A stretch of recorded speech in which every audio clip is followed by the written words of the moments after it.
ہاں مفتی صاحب، سب سے پہلے تو آپ نے جو میرا بیانات بھیجنے کا جو سلسلہ شروع کیا ہے اس کے لیے بے حد مشکور و ممنون ہوں میں آپ کا۔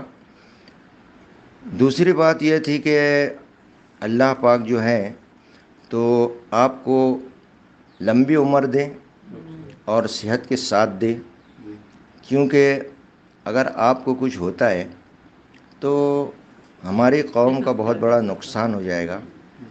آپ سے ہم کچھ سیکھتے ہیں، کچھ سمجھتے ہیں، کچھ بھی کہیں ہوتا ہے تو ہماری جو نظریں ہیں وہ آپ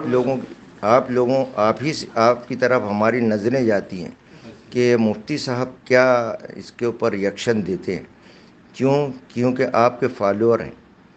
بھلے سے آپ مجھ سے عمر میں کم ہیں، لیکن آپ میں جو قومی جذبہ، جو قوم کا درد ہے وہ خال ہی نظر آتا ہے۔ So you are doing well and keep it up. Thank you very much. السلام علیکم۔ وعلیکم السلام ورحمۃ اللہ وبرکاتہ۔ عرفان صدیقی صاحب، اللہ تعالیٰ آپ کو بھی صحت اور عافیت عطا فرمائے، ہر بیماری سے، شر سے، ضرر سے، مشکلات سے، پریشانیوں سے آپ کی حفاظت فرمائے۔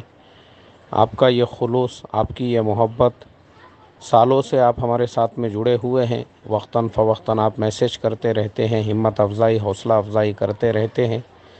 ماشاءاللہ اس سے ہم کو بڑا حوصلہ ملتا ہے، کیونکہ آپ ہمارے بزرگ بھی ہیں، عمر میں بھی بڑے ہیں، تو آپ کی باتوں سے جو ہے تھوڑا سا موٹیویشن کے علاوہ دل کے اندر ایک جذبہ بھی پیدا ہوتا ہے کہ بھائی کنٹینیوسلی کام کرتے رہنا چاہیے، اپنے کام کے ایسے قدردان بھی ہے۔